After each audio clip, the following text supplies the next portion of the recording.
Supreme Master Ching Ai's lectures are not a complete meditation instruction. Please do not try alone. For free of charge guidance, please visit www.godsdirectcontact.org or contact any of our centers near you.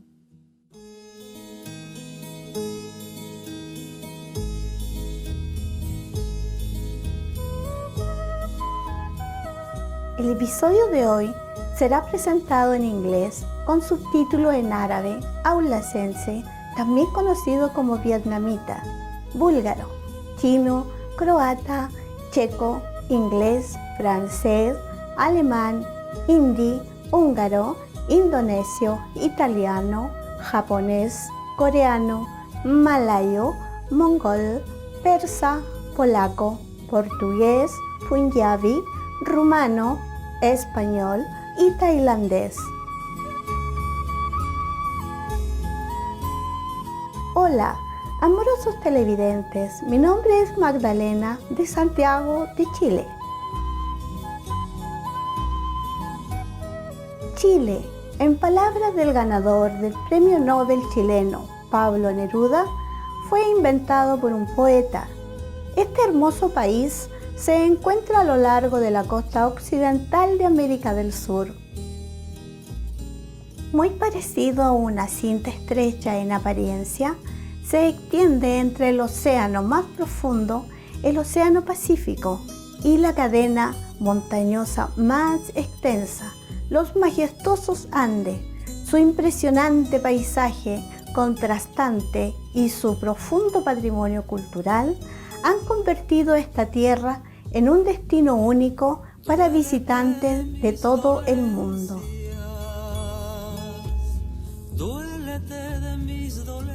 Nuestra gente desea que sus días sean llenados de amor incondicional y paz duradera. Ahora disfrutemos del programa de hoy titulado La maestra cuenta chistes e historias budistas, un monje llamado Joyas Celestiales, parte 1 de 2. Más idiomas están disponibles en línea. Para su idioma específico, por favor visite www.suprememastertv.com/subtitles.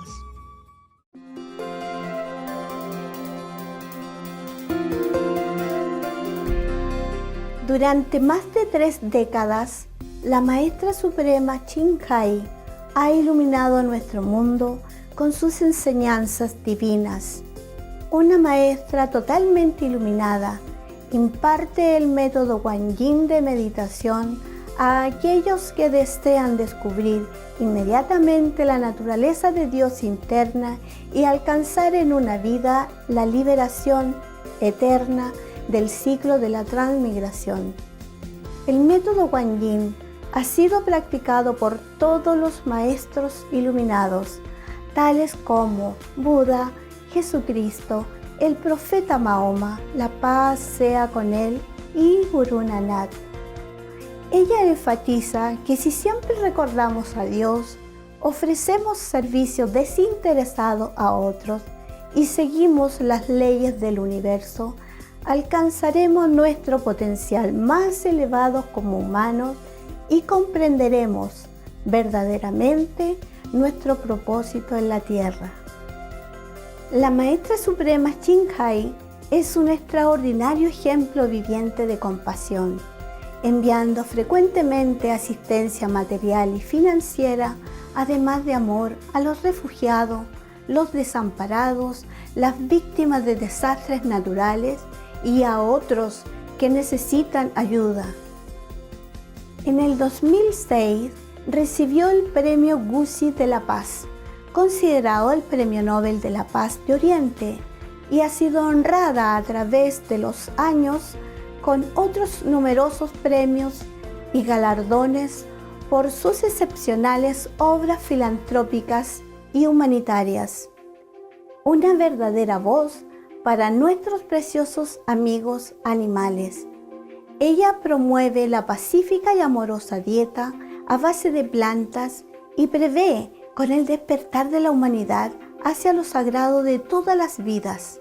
un tranquilo y glorioso mundo completamente vegano, donde los animales y las personas viven en dichosa armonía.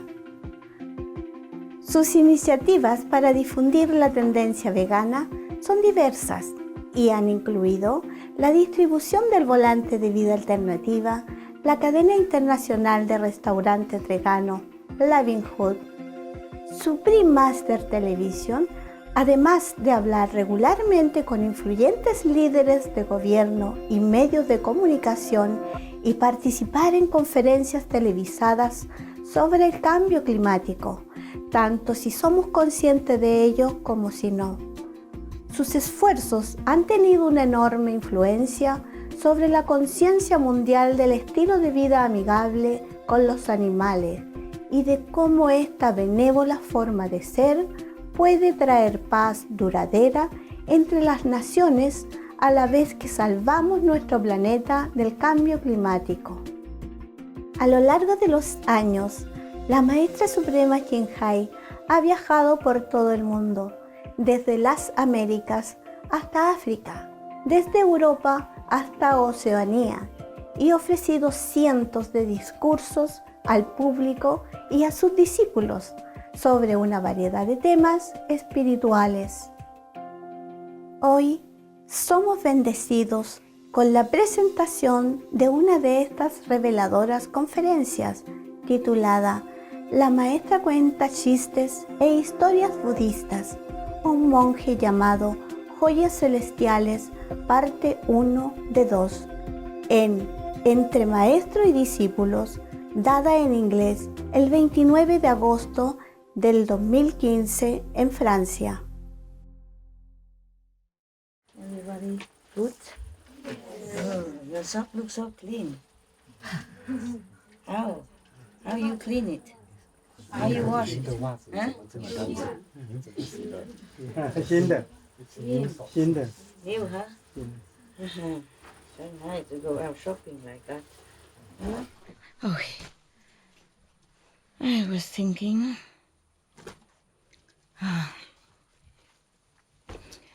You. How many people left today? Huh? How many people left? Don't know? Shelby? No one left? How come it looks so empty over there? It's not? Okay. Something wrong with me? Yeah. Oh, it's funny. Oh, just one second, okay? Before I put it on again. Oh, it's all about dogs, huh? Don't forget it then. Thank you. No need. I was thinking some sutra, but it's not. Excuse me, what? Yeah. Okay. There's one guy here, he's left. Oh, he's there. That's good. Every day I'm checking who is not there. This is for you. I don't have something for you today. Only 2 guys, and you didn't have. Just some symbol of love, okay? Not the same, of course. Vietnamese? Taiwan. Korea, Japan. Okay, very good. Any problem today? No. Always say no. No problem is the best problem. How are you? Everybody good? Feeling happy? Yes. 我有看到你水龙头都弄好了啊，大家有用吗？Everybody use it? Yes. Is it more convenient? Yes. Oh, wonderful. You need your mama. It's very simple. Why nobody think about that? Why everybody? Just one person think all the time. Here is not fair. The system is bad. One person have to think all the time. One person had to do shopping all the time. And one person has to deal with the government all the time. I mean, deal with the paperwork. It's not fair. What do you say? Is it fair? No. What shall we do about it? We make them work. They're sitting doing nothing all day. You cook twice a day, right? Still? How come I have only once a day food? Is it one meal or is it two meals together? One meal because this afternoon I think, but I thought master one meal a day. Okay, okay. How? One meal, but I pick which one I like. Never mind, it's good.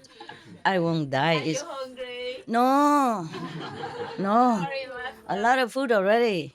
Too much.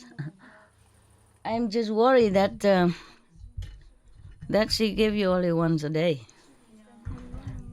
Even one meal a day is a We were lot. thinking, but we don't know what to do. Don't know what to do. How cannot know what to do? Huh? You're a mother of two. Yeah, you should take care of me like your baby. Then you know. It's okay. It's a lot of food. A lot of food already. I was just thinking maybe afternoon better food. And I don't have anything. I just have the breakfast food. Yeah. Tomorrow? Two meal a day, yeah? 2 meals a day? Not sure. No, I'm thinking. Maybe too noisy. Too because normally you cook one time, you bring there. Then I don't have to always expect people coming going into my place. Yes. So it's good enough. It's good enough. If I die, you know. Mm. It's easy to know when somebody die, right? No. Ah. Normally you sit there doing nothing. When a person dies, just lay there doing nothing. It's similar. I have a good joke for you. You want a joke first or you want story first? Joke first. What kind of practitioner? Only one joke. Okay then. This is a very good joke. It sounds similar to. It sounds very similar. Some very similar to our situation at home. Oh, if I can find it.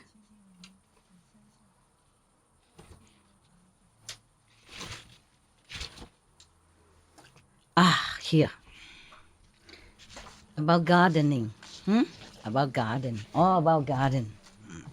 God and San Francis were having a conversation on the subject of lawn, grass. Garden. And God, point, point. Frank. God, point, point mean God is speaking, okay? God and 2 point. Frank mean San Francis. We call him Saint Francis, but God doesn't call anybody Saint Francis. Yeah? So God and San Francis. You know San Francis? Italy, San Francisco of Assisi, he was a vegetarian or maybe vegan even. At that time, they don't use the word vegan, but probably was how you say, vegetarian. At that time, they probably drink some milk or eat some cheese. Yeah, okay. In any case, he's a animals protector, yeah, and lover. And he also he likes trees and stuff. He protect them, protect nature. So I guess in this conversation, San Francis already gone up, yeah. So God was talking to him. God say, Frank, yeah, just like I said, John, Josh. You know all about gardens and nature.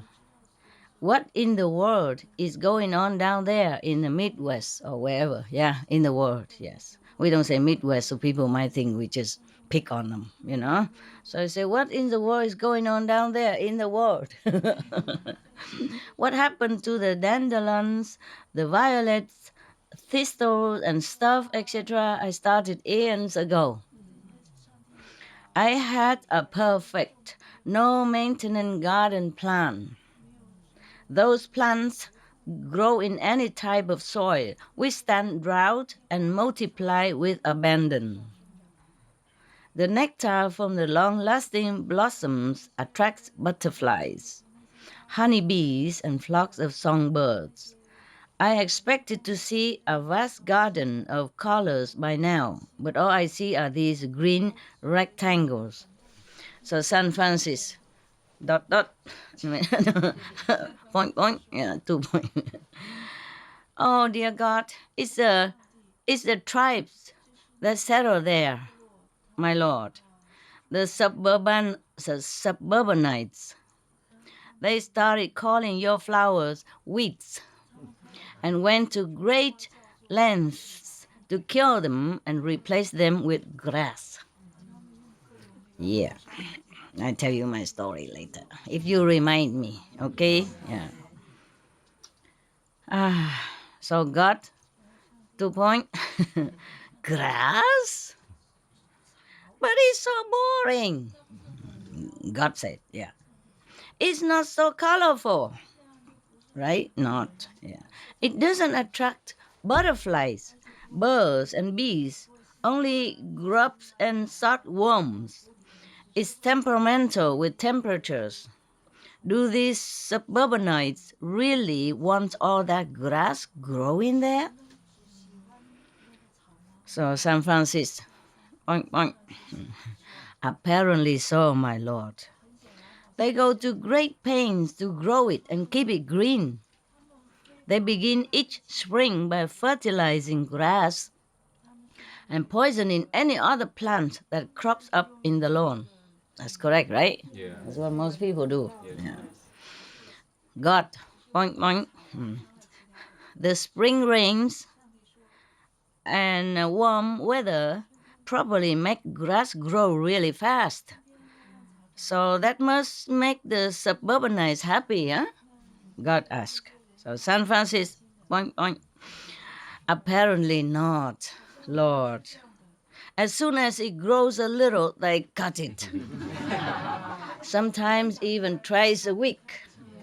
That is all true. Yeah. I always wonder what the humans are doing all the time. So God, point, point, yeah, 2 point. They cut it. Do they then bale it like hay? You know, tie it together, or roll it, like the hay after harvest? San Francisco, point, point. Not exactly, Lord. Most of them rake it up and put it in bags. God, point, point. They bag it? Why? Why do they bag them? Is it a cash crop? Do they sell it? Poor God. This is all very strange to him. San Francisco, point, point. No, sir, no, sir. Just the opposite. They pay to throw it away. Yeah. More money, more work. Yeah. So God, point, point. Now let me get this straight. God is lost. God could not understand humans. So he said, now let me get this straight. They fertilize grass so it will grow, correct? Yeah. And then when it does grow, they cut it off, correct? And even pay to throw it away? San Francisco, oink, oink. Yes, sir. God, oink, oink. These suburbanites must be relieved in summer when we cut back on the rain and turn up the heat. That surely slows the growth and saves them a lot of work, no? So God is very, very compromising. Whatever, they're happy, okay, you see? He just didn't understand, but it's okay then. In that case, in summer, they must be very happy. They don't have to cut and, don't have to pay to take it away, etc. San Francisco answer, point, point. You aren't going to believe this, my lord. When the grass stops growing so fast, they drag out hoses and pay more money for the water. so they can water it, so they can continue to mow it and pay to get rid of it as usual. God, point, point. What nonsense. At least they kept some of the trees. That was a sheer stroke of genius, if I do say it to myself, meaning he created trees and it was very good and he's proud of himself. The trees grow leaves in the spring to provide beauty and shade in the summer.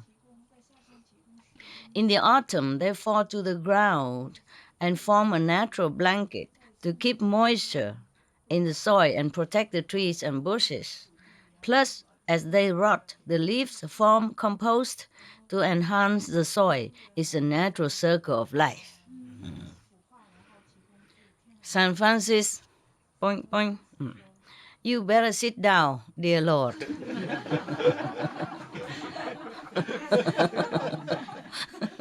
He's gonna have some news for God. That God better sit.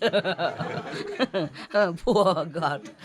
We are so sorry, my Lord.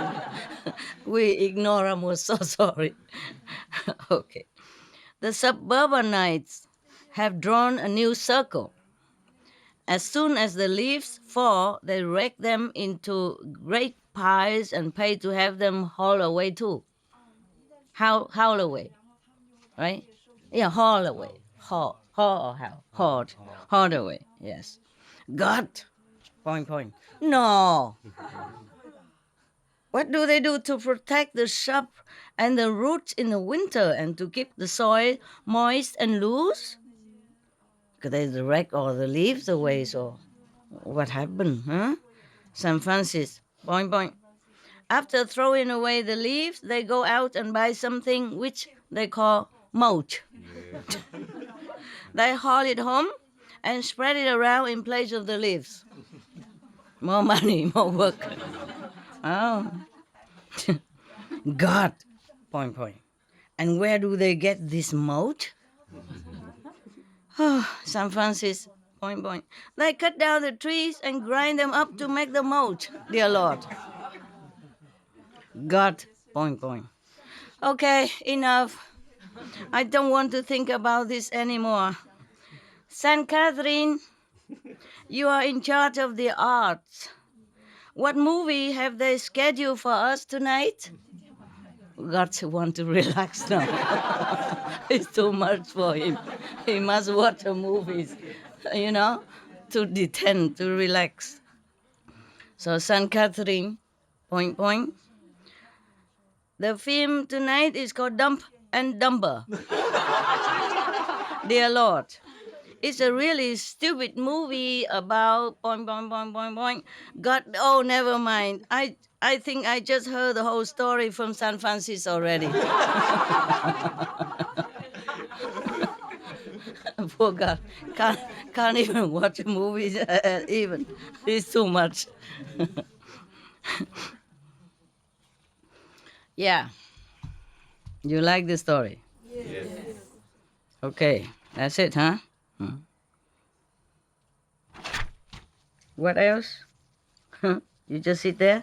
I want us to remind you about The story. Okay, very good. Thank you. Okay. My story is similar, except that I wasn't God. And I wasn't talking to San Francis, but some of the Sihu Santos or Santas, yes. In the former days, I had no house, not even cave. I just have a tent. We all had tents. Yeah, and then we just put up a tent on top of maybe a platform of wood or something, bamboos, or just on the ground. It depends on what kind of ground. So in the beginning, I told you already, the disciple keep growing. They chased me up from all the way down, up to the, from the mango tree up all the way to the bamboo grove, and then to the international garden, and then later to the persimmon garden. Yeah. And then later they chased me all the way up further. We bought another piece of land, and they call it, I forgot, there's a white flower everywhere. I forgot. Huh? Bai Hoa Lian, I know, English. There's a white flowers everywhere. I forgot the name. Huh? Not daisy. Daisy is like this, not on the tree.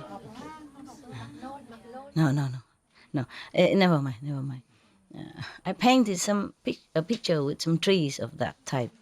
Yeah. Okay. They use it nowadays to do some of the biofuel. No? They use the fruit of that tree. Never mind.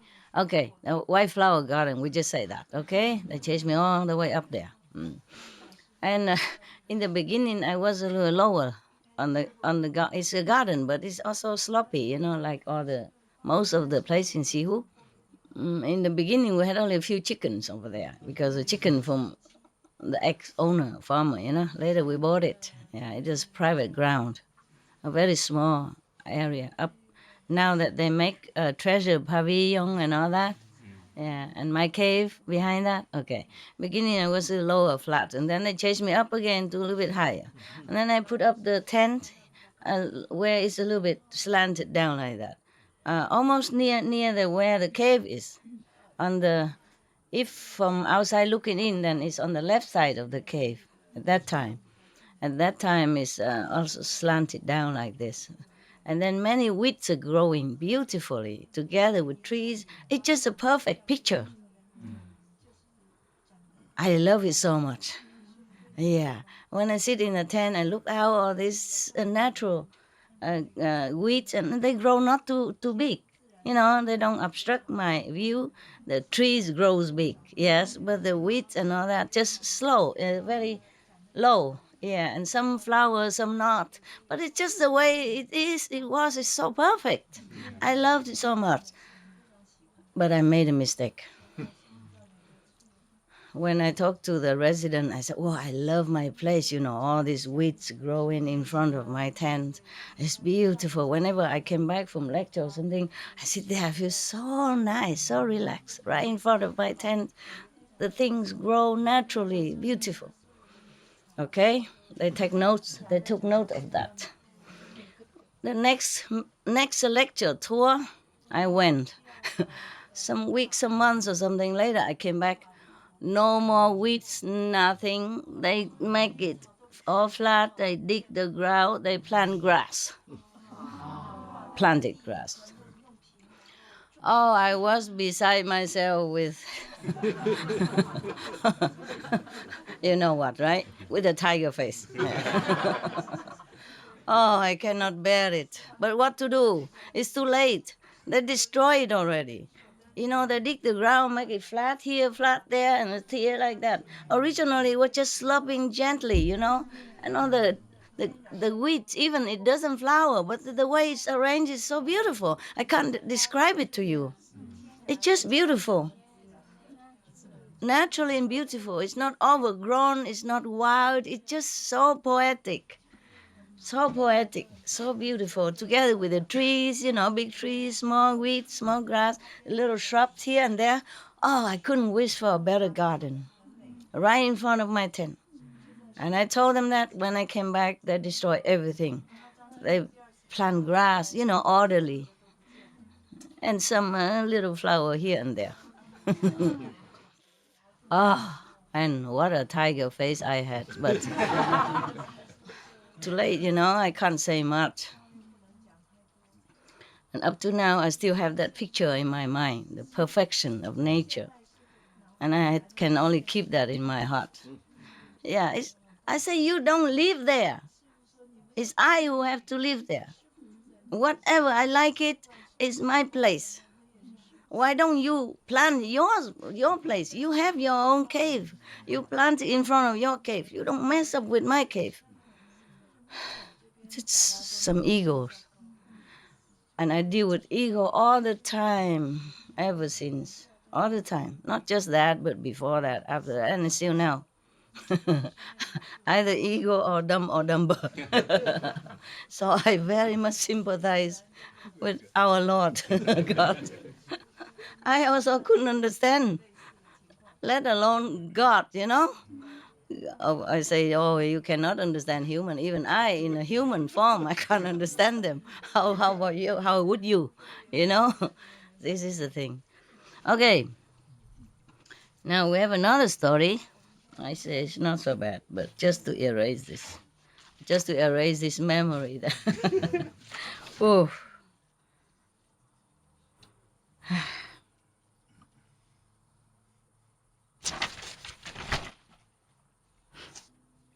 Oh, well, what's the story?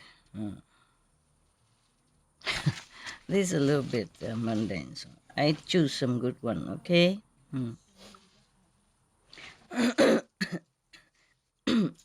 It's about a wedding. A little girl attend a wedding for the first time in her life. A little girl. And then she was asking her mother, Mom,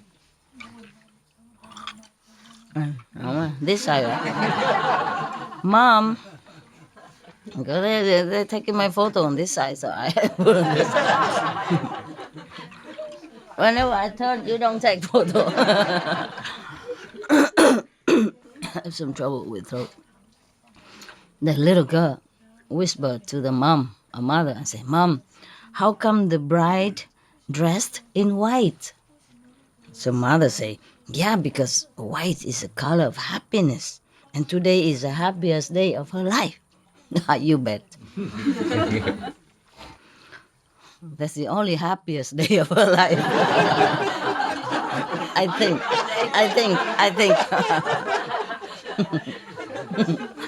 I think after that is another story. We don't want to tell here. It's too long. Everybody knows already anyway, so it's boring to repeat.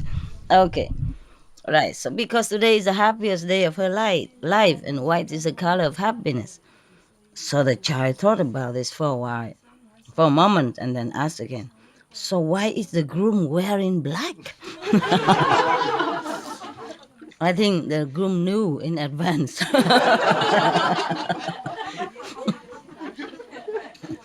From now on, from that day on, prepare.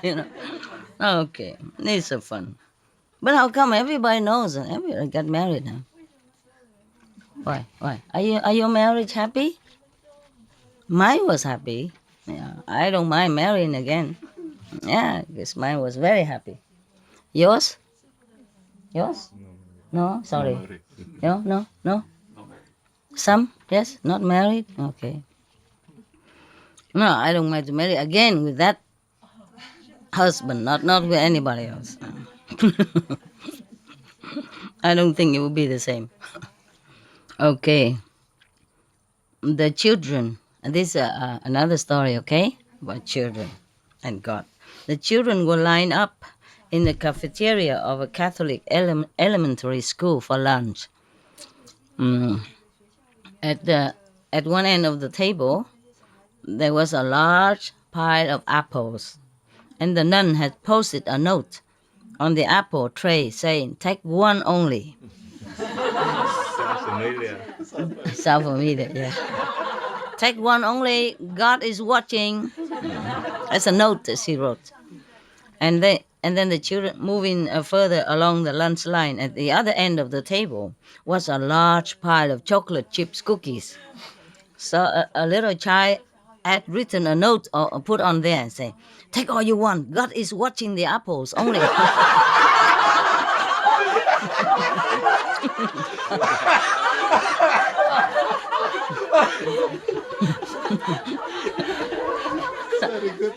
Children, huh? Children, cute, yeah.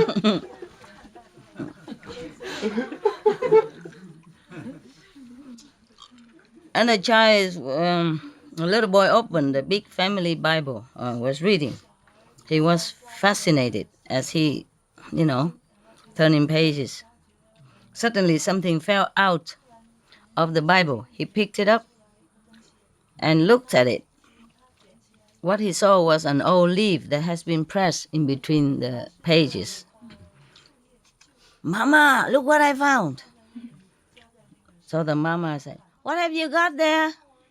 He was very astonished and said, "Ma, I think it's Adam's underwear."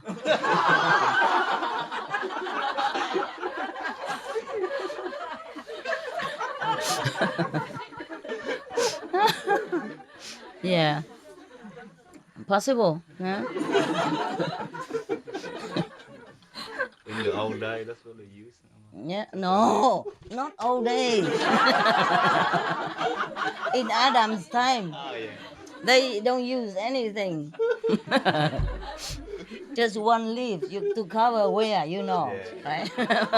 My God. Okay. Yeah. I was thinking to let the three of them sit here. Because when I sit there, they don't see me at all. They hardly see me because they've been out all day. Come here, the three of you. The three pillars. Three pillars of the Zen. We can see you actually, yeah? You can? Yeah, through the Really? yeah. You can sit on the bed. Three of you, if you want. It's okay? Really? Oh, I forgot the candy. Candy back on this side.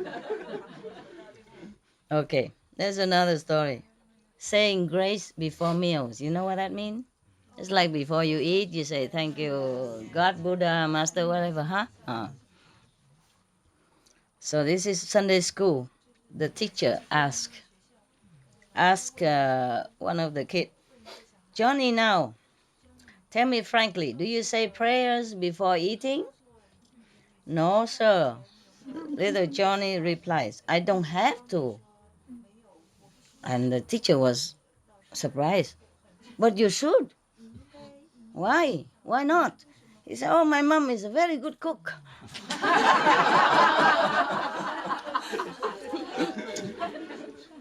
We don't have to pray so the meal tastes good.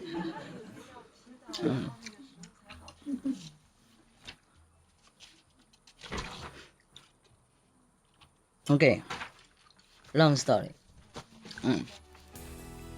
Oh, maybe next time, huh? We cannot keep joke forever, no? We read our serious story. Because Buddha is watching.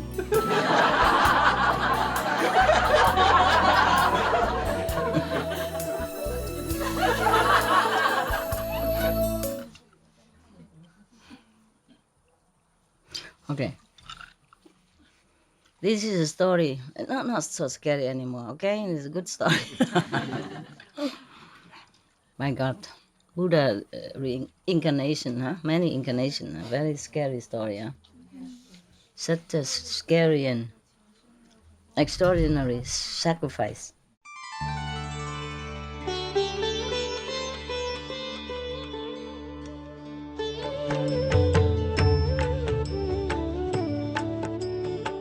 According to Buddhism and the believer and tradition, when you read sutra and all that, you have to put on incense, flower, and bow to the sutra first and thank all the Buddhas and Bodhisattvas in 10 directions, all respectfully, before you read it, okay? And then you cover the sutra also with silk or, beautiful cloth, and I just make it more popular. Yeah, more easy, simple. And I apologize to all the Buddha. I say if I done something wrong, according to the tradition, my heart is full of respect. It's just that I cannot always do that. So please, all the sin, whatever I've done wrong, is all on me. At least other people, they hear the names of the Buddha, according to the sutta, they will get benefit. Yes. Okay, this is a story about a monk called Celestial Jewels. First, I have heard one time the Buddha was in Save country in the Go Garden of a charitable nobleman and the Prince Gida. In this city, there was a noble family, a nobleman. His wife had just given birth to a boy, which is very, very good looking. And in the middle of, while giving birth to this boy, suddenly from the sky, a lot of jewels raining down, like gold, silver, semi-precious stone, precious stone, all kind of stones, all kind of beautiful, tiger eyes and diamonds, all kind of precious stone rain down on the yard, full. The yard is full of of jewel. Oh, everybody was so excited. The whole village people came to look and help them to pick up all the jewel. I hope they help to pick up the jewel. And everybody praised the parents for such a good, virtuous family that gave birth to a beautiful child and so meritorious. And they said to themselves, this is a rare, truly rare phenomenon. Since times immemorial, we never saw, probably never happened like this. So the parents was perplexed, and worry also, mixed feeling. He was thinking, what kind of omen is this? So they asked the astrologer and the clairvoyant to come to their house and check it out, the astrology of the newborn baby, whether or not he's a good person and whether or not they can make him into a good citizen. And so the astrologer said, please bring the boy here, out. Yeah, so the wife brought the child out. He was checking, the clairvoyance, checking, looking, look. Oh, not too bad. And the astrologer said to the parents, noble sir, your son has many good signs of a good gentleman. Like his head is round. Is your head round? If not, just cover it, no problem. Yeah, his head is round, his nose is straight.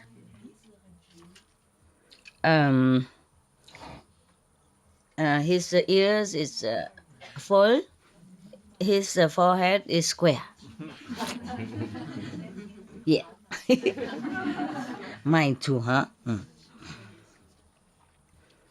And then his his feet and his hands are all full, kind of very full, thick and full. How can they tell it's just a baby, man? All baby has these chubby hands and chubby feet, right? Yeah. Never mind. Okay.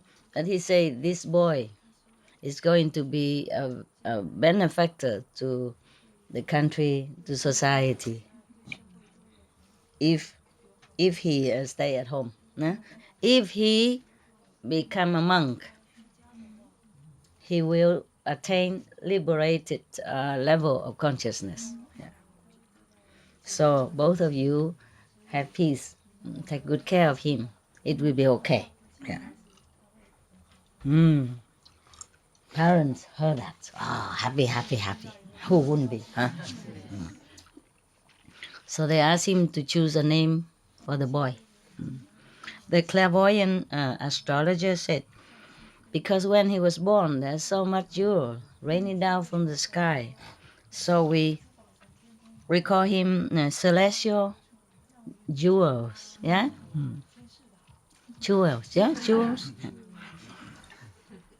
Okay, so the nobleman and family thank him a lot and give him a lot of reward. Okay.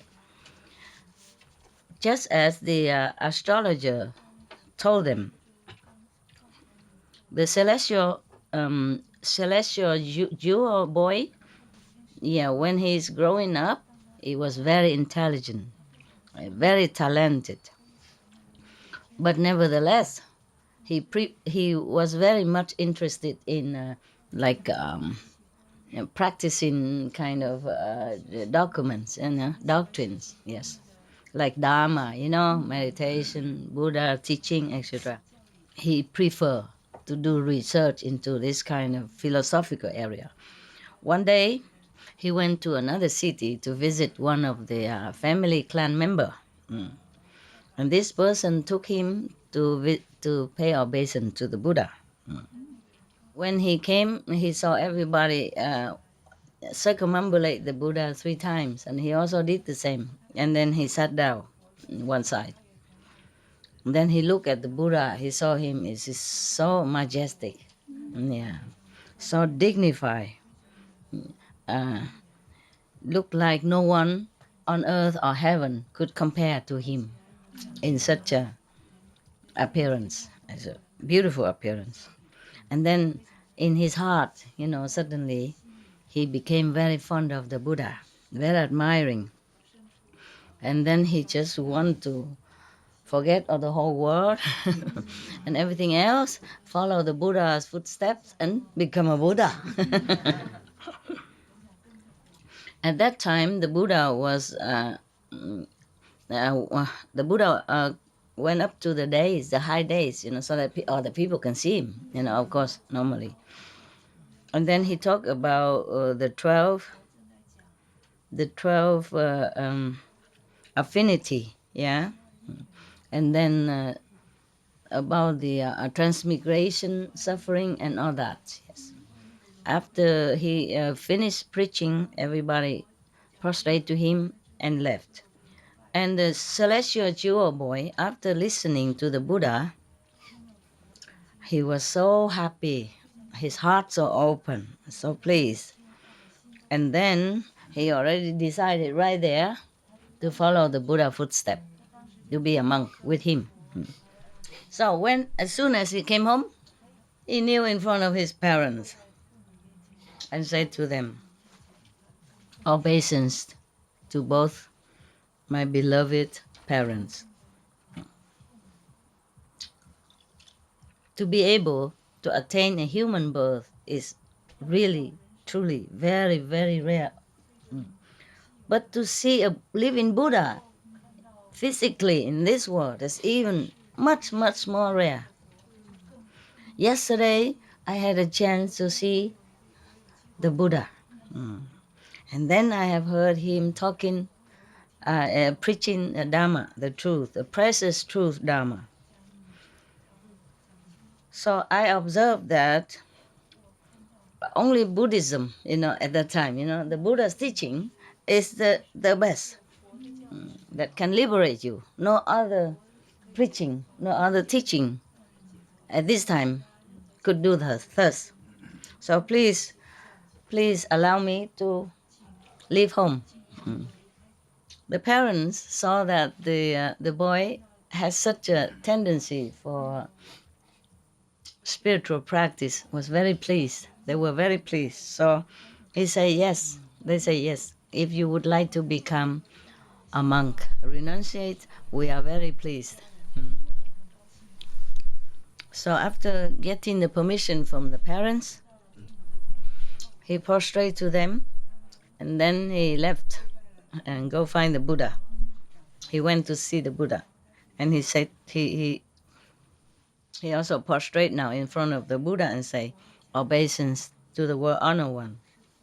Since times immemorial, we are transmigrating in the sea of suffering, birth and death and old age and a lot of pain and sorrow. No one has helped us. No one could have helped us. Now, the Buddha is like a ship, a boat, that come on time and rescue all of us. Today, I came here with all my utmost sincerity. Please accept me as your renunciate disciple, so that I can find the liberation in this lifetime. Please have mercy and accept me." Then the Buddha, of course, say, "Welcome, Bhikkhu." Welcome, monk. Yeah. So now must be 1,258 or something. Not 50 anymore, huh? No. Maybe 60 something. We lost count now. They just count one by one like that. Make trouble for us to keep count. If they came all together, it would be easier for me. After the Buddha said that, his hair suddenly all fell off. So you already. Mind you, be careful. If you see the Buddha and if you don't want to be monk, don't go too near. Understand? Don't say anything. Because if you say you want to become disciples, he think you you want to be monks, and then your hair just naturally fall off like that. Then it won't grow back again. That is the thing. If the Buddha say that, if you shave it with your a knife, then it might grow back. But if the Buddha say, "Welcome, Bichu," and your hair won't grow back. So be careful. If you see any Buddha, tell him first. Yeah, nowadays many live in Buddha, Yeah. For example, many Tibetan monks, they say, yeah, live in Buddha, live in Tuku. For example, huh? So if you go near any Tibetan Tuku, you would say, please, I like my hair. I want to keep it.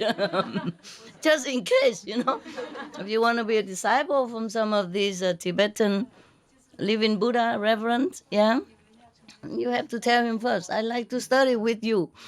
Please, sir, but I like to keep my hair. And my clothes I keep also. Because here, yeah, suddenly his hair fell off to the ground, and then the clothes that he wore changed into chasa, mean the monks, the monks' robe. Yeah. And from then on, he followed the Buddha everywhere, and because he already originally very intelligent, yeah.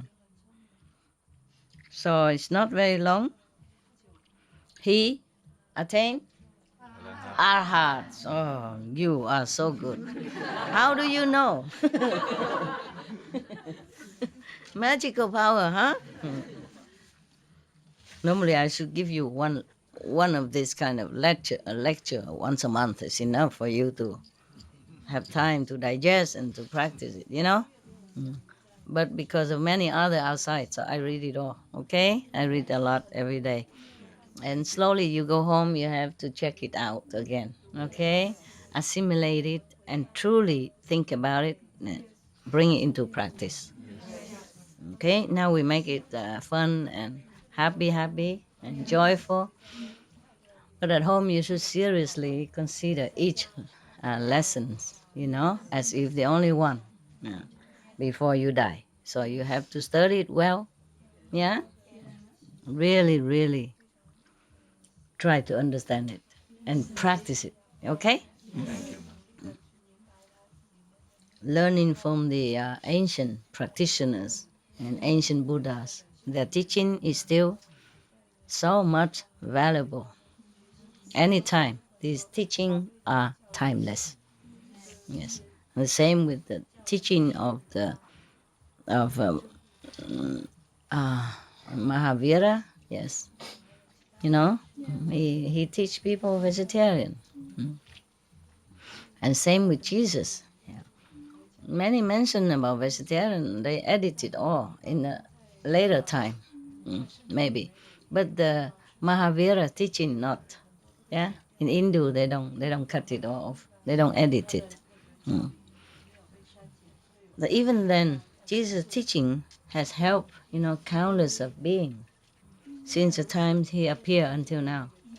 After he went back to heaven, his teaching is still valuable, still helping a lot. Yeah. And the same with the great prophet Muhammad, peace be upon him. It's just that it's not everybody study it well and practice it. That's all. And misunderstood or using his teaching for their own personal benefit. That's a different story. Understand?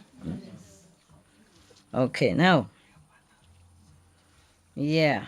So from now, after that, this celestial jewel never had to go back, transmigrating in this three word again. Liberated. Yeah. One day when it's a little bit all relaxing and not too much work, I Anand, yeah, I mean Anand, would like to know this background of the celestial jewel. So I came in front of the Buddha and prostrate to him and say, obeisance to the world honored one. Please tell us what kind of good deed, yeah, that celestial jewel beat you saw in the former life, that now when he first born, he's already have a lot of jewel raining down from the sky for him. And then whatever he like to eat, it will appear in front of him. He didn't even need to go shopping. How convenient! How convenient!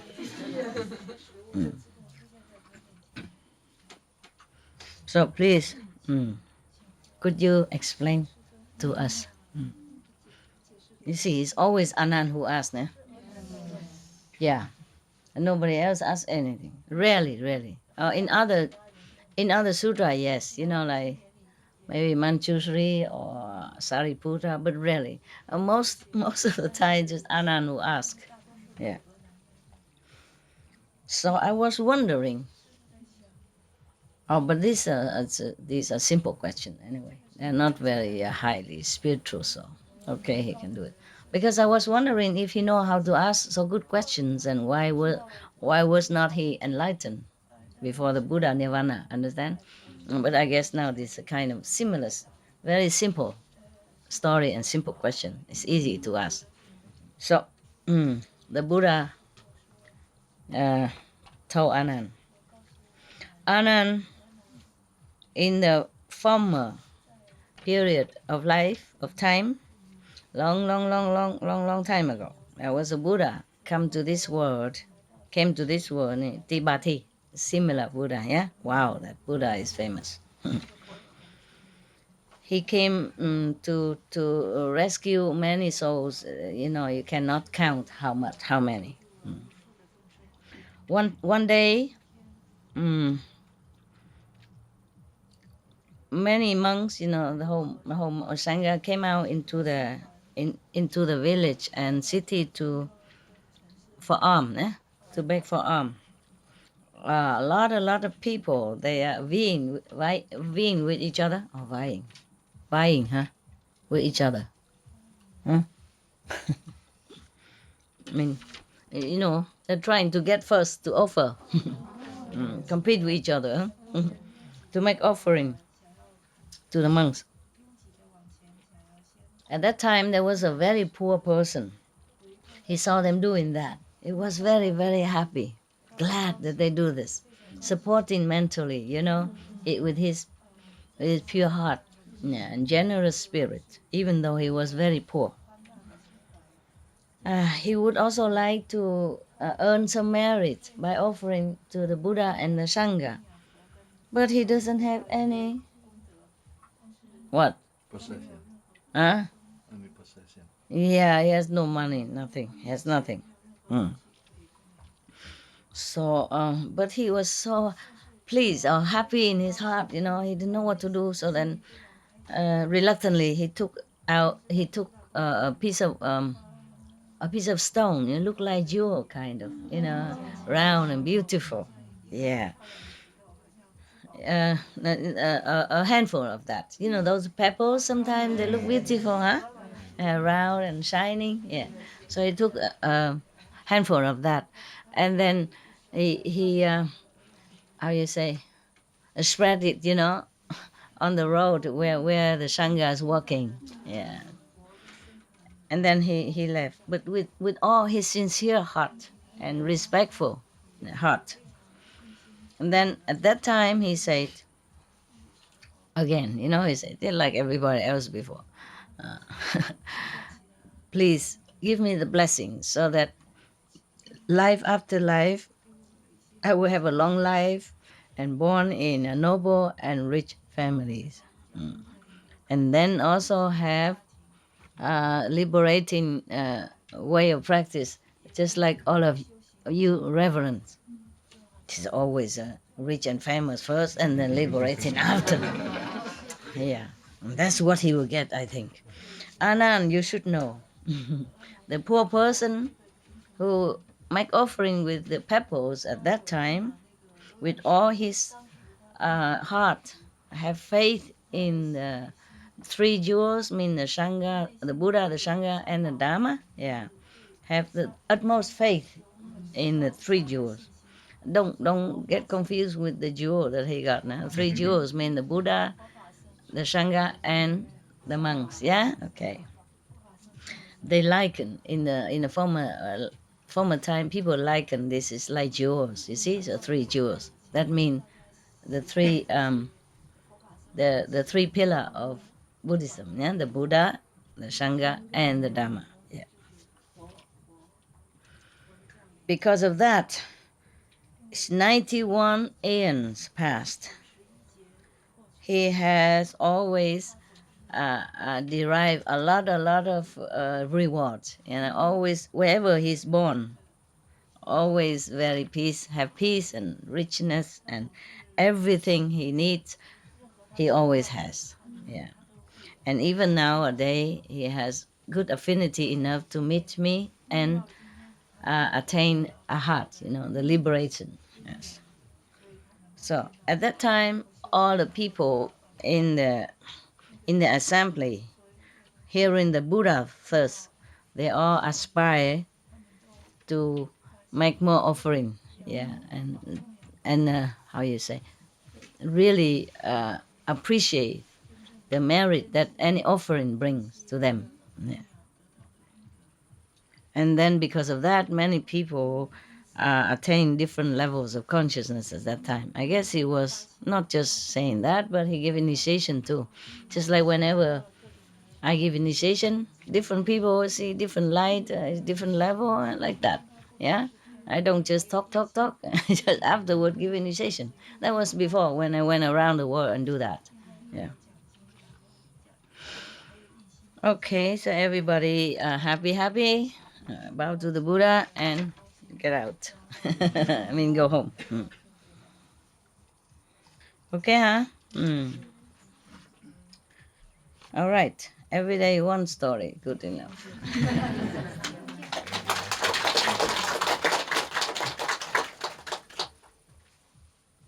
Sure. More or less 1 hour, huh? So bad. Okay. Any good question? Hmm? Yeah, but the story about the grass is familiar to me. Just if you live in a community or something, your grass has to be trimmed all the time. Even one time, I bought a trailer. A trailer. We had 3-4 rooms in it. We made many teleconference in that trailer. So squeezing because room is very small, very small, and the living room in the front is too exposed, So when I talk, people might hear. They see two big lights inside, so we have to squeeze in the back room. The back room is normally used for dog. Some of the dogs. Well, they are everywhere anyway. But when I had to make conference, they all have to squeeze in the front. Well, there's another room, side room in front of the kitchen and the living room, and they all have to go in there. In front of the kitchen, in that side room, and in the living room, and then we three of us squeezing in that small room. The back is of the room, of the house. And the poor people, they could not even sit, They could not even cross leg. There's no room, so they sit like this. The boys sit like this with their computer, with their... It's very cute. Yeah. I also sit in the corner, I have the better place, I have to be seen. A good excuse, yeah. And even then, we have just a kind of a square patch of grass in the front, and some little flower bushes here and there. But even then, we're supposed to trim it. Yeah. If you don't, then the manager might kick you out. Meaning you can take your caravan, go somewhere else. because the land belonged to them. Every year we have to pay, the landlord money. The caravan belonged to me, but the land not. You see, in that caravan park, I think you cannot. Well, you can buy some if it's private owned. But the caravan I had is not privately owned. The land is not privately owned. Even then, private or not, if you're in their big community of that park, trailer park, then you have to trim your grass. I saw my neighbor. I wasn't all that strict, but my neighbor, truly, I'm not making it up. He used scissors. He cut every day, just one little, one little blade shoot up. We immediately go cut. Oh, well, his house is better than my house. It was like a wooden kind of ready-made house. Yeah, white and clean. My house is so old. I bought it from an old lady because that's the only one that I knew at that time for sale. And immediately move in, Yeah. So we were happy. I was happy to have a place. Otherwise, how do we do all these conferences? The time is kind of pressing, pressing. I was so happy to get it. I don't live there anymore. It's all sold now. Yeah. It's a colder country, It was in Belgium. Yeah. But in winter it's beautiful. It's near the beach, though. Near. You can walk about 1 kilometer from the beach. I go with my bicycle. I went with my bicycle at that time. Even then, just a patch of grass, not even 1 square meter, just like that, a rectangle, just like that. And then he trimmed it. Oh, and then he saw my dog Harley. After he pee, he scratched grass trying to cover up. I said, "What is he doing? Look at what he's doing!" Like, wow. I said, "I'm sorry," like a big crime, So I'm sorry, my dog. I adopted him. I can't teach him very well. I adopted him when he's too old already. It's very difficult to teach him. Please forgive us. I will cover it back. And tomorrow he dig it up again, and he said, "What he's doing again?" Every day until the neighbors fed up. So he looked the other side, and the dog also looked the other side. Don't care no more.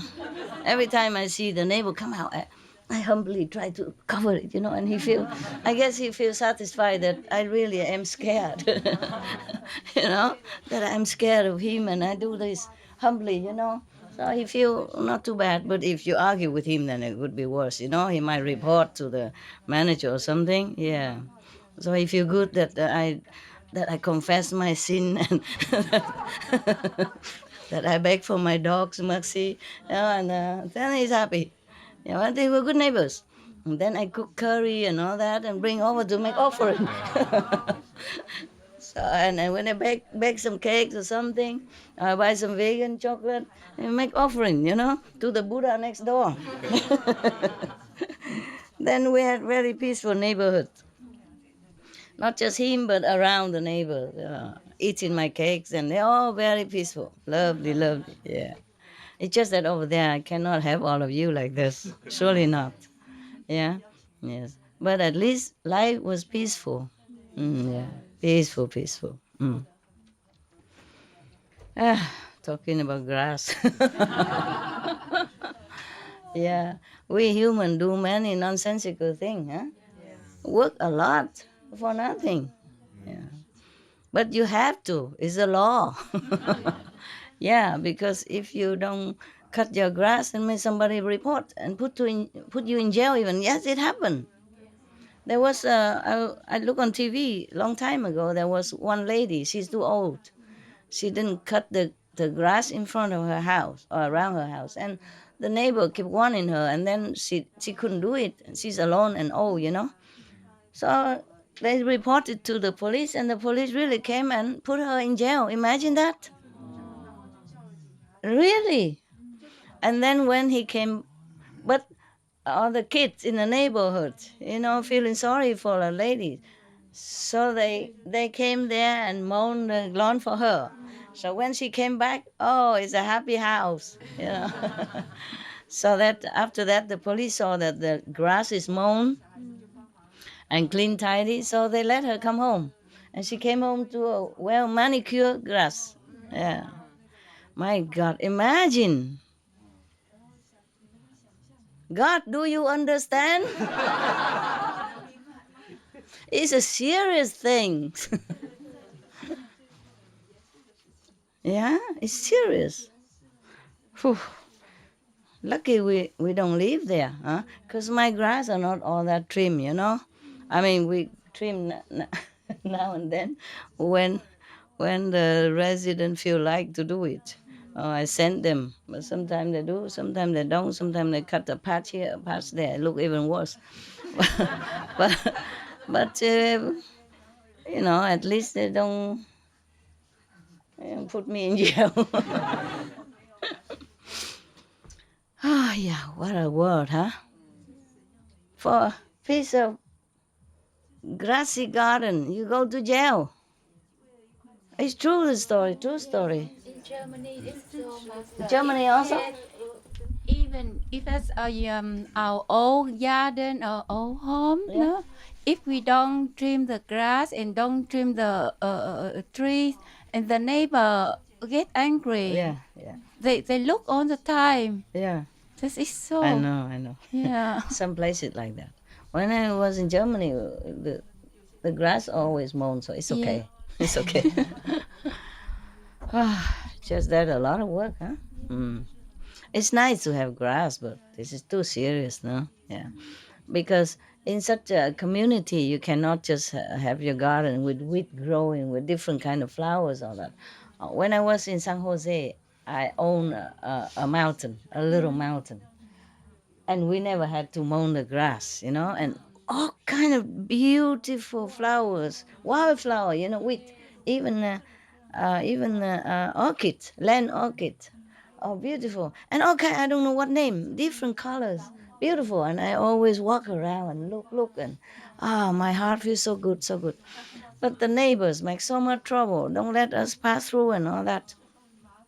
So later I had to sell it. Again, I still remember that place. I love it. That's almost the only mountain that still has tree. Many other mountains are all, you know, nude. They cut it or it's dead. I don't know why. Yeah, my mountain has a big tree. You know, eucalyptus or any all different kind of tree. When I was there, we just use a dry wood to barbecue, to cook every day with that. And we have some caravan and we just live happily. But at that time I was very busy. I always had to go here and there to do lecture. So my time there is always short and always too short. Always too short. I love that place. I love that time.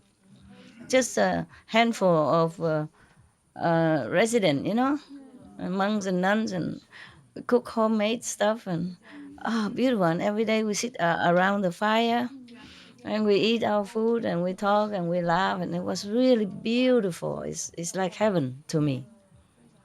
Yeah, very difficult to find such a place again. That mountain is truly untouched. So the wheat, they grow so beautifully, as if some best garden in the world has done it. I guess nobody can do as good. They just grow so naturally, so beautiful, and not messy and not overgrown. They're just beautiful. Yeah. I don't have good luck. I really never wanted to leave that place, but I was an American. I don't have visa to stay long, number one. Number two, I had to go lecture everywhere.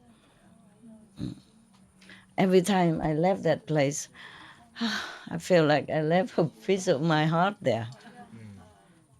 Because it was so beautiful and quiet. Yes. And the neighbor wanted to, if one piece, we have to buy their land and their house down there. But I didn't have that much money at that time. I had to use it to buy another piece of land for the disciples in San Jose also, but the other one, And then also have neighbors' problem with horse and with water and all kind, and still have now. No more? Better now? They buy it? They bought the land? No, wait, no. No? Just as it is, but it's just better. Ignore it, huh? Better. Okay, good. Good. I cannot keep buying land and then solving problem for you year after year, time after time. Oh, I'm really tired. I'm getting old now. Look at all my wrinkles. See? I don't see much because of the, the good light. Okay, now you know everything. Somebody leaving tomorrow? I see the cakes. Huh? No? Okay. Then the cake you can eat. Look, look, look, look. If you're hungry. Should we serve you something? Some sweet? Chè, chè có xong. Có chè hả? Dạ con nấu 10 phút, 15 phút rồi xong. No, I don't like sweet. Do you like sweet? No? Bread hay là mì với chả lụa? Oh no, it take too long to cook. Oh, that's wrong. 10 minutes. No, it's okay. Thank you. I can eat anything. I was just Nhưng mà joking. chưa nó vui. No. Nó vui mấy người xong.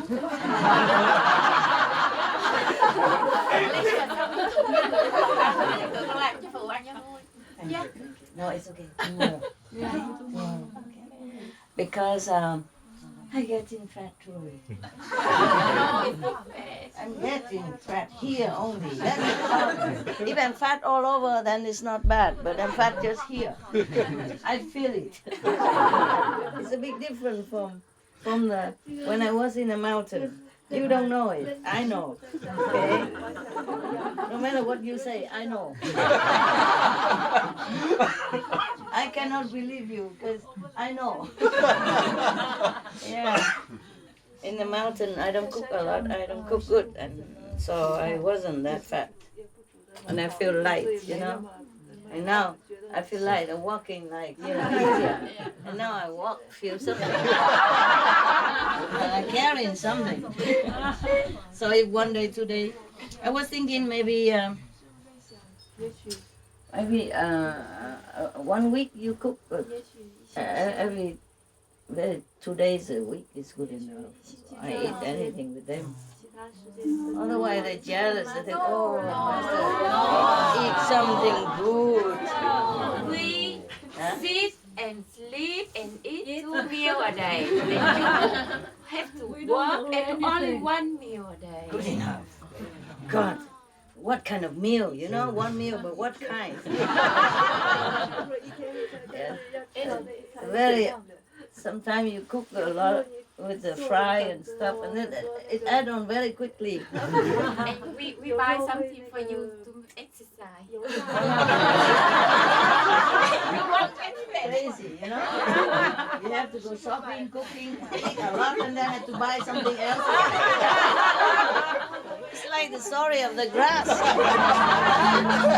God,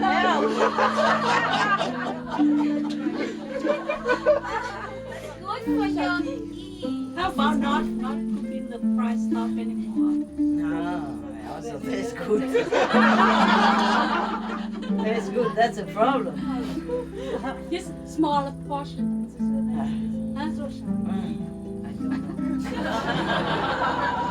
What did you eat today for dinner? Was it good? Yes. Same like yesterday? Because the morning is same like yesterday. Huh? Similar like yesterday. Yeah. Except the salad sauce today, she put some oil in it. Normally she says she don't put oil in anything. Yeah, a little bit okay, but not too much. It's okay also. Yeah. I don't know because I don't know. The Vietnamese food is so compatible to me, you know, so I like it a lot and I eat a lot. Okay. All right then. Thank you very much. Thank you, Master. Thank you for your love. Okay? Tomorrow is no problem. Ciao.